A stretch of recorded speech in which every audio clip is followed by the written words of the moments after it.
Здравейте, казвам се Пламен Иванов. Работя в Шотландия от дълго време. Неприятен случай, паднаха ми 2 моста и се наложи да предприема стъпка да си правя зъбите. Проучих нещата за клиниката, която е София Имплант Център. Дъщеря ми помогна.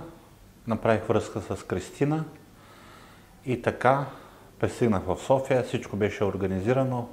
Хотел, трансфер от хотела до болницата, до клиниката.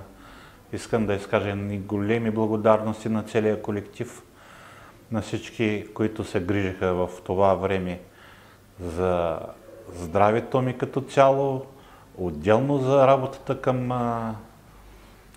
предприемането на стъпката за правене на зъбите ми. Като цяло аз съм направил комплект горе и долу.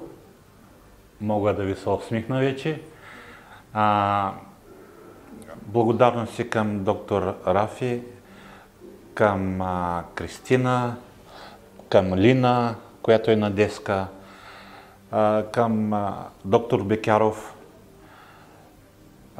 и към всички останали, които са през този период от 2 седмици се грижиха за мене. Едно голяма прегръдка и благодаря.